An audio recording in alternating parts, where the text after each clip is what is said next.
we have now this conflict between the United States and China, right? Yes. We've known that even before the Trump administration that the Chinese economy is growing faster than the United States. But now it looks like we're trying to actually, in a way, fight China. Yes. But not actually fighting them. I mean, when we announced these tariffs, some of the biggest and largest tariffs were on China. Why? Because we wanted businesses to leave China to, yes, bring manufacturing back to the United States, but also hurt the Chinese economy. When the United States invaded Venezuela, well, Venezuela is their largest seller of oil. They were selling oil to China. And so they intercepted that oil source for China. Iran was a large producer of oil for China, and Iran was selling that oil at a big discount to China, below market value, which gave China an edge to produce products cheaply.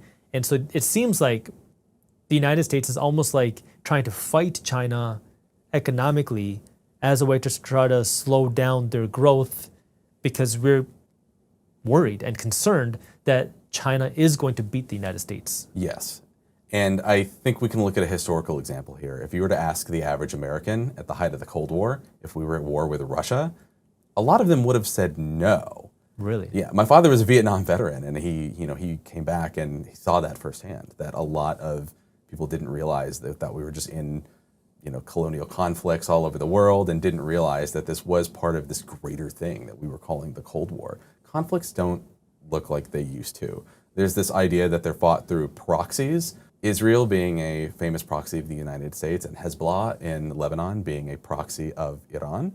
And there's this additional level of economic dominance and global supply chain. And when it comes to global supply, China has actually been beating the United States for a while. And we're just now realizing that. And again, it's hard to imagine that Venezuela, we want to get rid of Maduro, we want to oust the sort of terrorist leader of Venezuela. What does that have to do with China? As you mentioned, I believe it was 80% of all oil coming out of Venezuela was being sold to China. Now they're signing treaties to sell it to us. That is a massive swing. We're looking at Iran and their sort of oil pipelines. And yes, it's sold to China. It's actually named something else. They sort of changed the labeling on it before it gets there. But they were a big supplier to China. What else happened in the Middle East right before this? We had the UAE leave OPEC. The UAE, major producer of oil, also member of the Chinese-led BRICS alliance. We have been fighting China in the Middle East about energy consumption and the energy supply chain for years now. Russia's involved in this too. Remember, as Russia invaded Ukraine and that conflict began, Russian oil exports to Western allies dropped by over 90%. It's closer to a full stop. It just kind of depends on how you're looking at the supply chain. But China came in and said, look, we'll keep buying Russian oil. We have no issue with that. Cut us a nice discount, give us that competitive edge, and sure, we'll keep buying Russian oil. And so we've seen Russia manage to sustain itself despite losing most of its customers by still selling to China. Because of all the changes happening in the economy right now, I'm hosting a live, free, and virtual investor workshop on June 16th at 12 p.m. Eastern Time, noon, where I'm going to be going over, number one, how the economy is changing, and number two, how you can build wealth through these changes in the economy. That way you can build wealth outside of just your 401k, outside of just your house, because when you have all these changes happening with money, all these changes happening in our government, all these changes happening with AI and technologies, all of these create panic, but they also create opportunities. And some people are going to become incredibly wealthy because of them. And on June 16th, I'm going to be showing you my firm's research as to where money is moving and how we can create better investment opportunities for you. It's a free workshop and it's live, but you do have to register to reserve your spot because our software has a limited number of people that can actually join us live. And in the past, when I've done these live workshops, we've hit capacity every single time. And as an added bonus, when you sign up for the investor workshop, you're also going to get Market Briefs, which is my newsletter for investors, completely free. It's read by hundreds of thousands of investors every morning. And when you show up live on my investor workshop on June 16th at 12 p.m. Eastern Time, noon, you're also going to get a free digital copy of my company's new book, How Money Changed Forever. But to actually get a digital copy of this book, you have to actually show up live on June 16th at 12 p.m. Eastern Time, noon. So if you're an investor, I invite you to join me for my live investor workshop on June 16th. If you have not registered yet, again, I have that link for you down in the description below. So this is where I get a little bit confused. And I want to dig into this with you because there's this, like you mentioned, this economic conflict with China. So everything with the tariffs, Venezuela, Iran, all this is kind of in a way to fight China. But now, because of these economic conflicts, we're also risking the health of the United States dollar because the most recent impact of the war in the Middle East is oil prices. Oil prices have shot up. Everybody sees gas prices are expensive, grocery prices are going up. We just got the recent inflation report, which showed that if you take out energy prices, you take out food prices, inflation is almost double where we were 3 months ago. Now, if you add in energy costs, you add in food costs, inflation, I'm sure, is even higher than that. So when you have these concerns about inflation, that now brings back concerns about the United States dollar. So we're trying to fight the Chinese economy, but we're also, are we hurting the United States dollar by doing that? Yes and no. It's nuanced. It comes down to this sort of larger strategic plan, and experts are divided on whether or not it's working or it will work in the long term. But one thing that China is very good at, where the US has struggled, is, again, we keep coming back to this idea of the dollar and the reserve currency. China is more of an asset-based country, and they work more in absolute value. What does that mean? And they're less concerned about currency. Think, what is a currency? It's a trade note, right?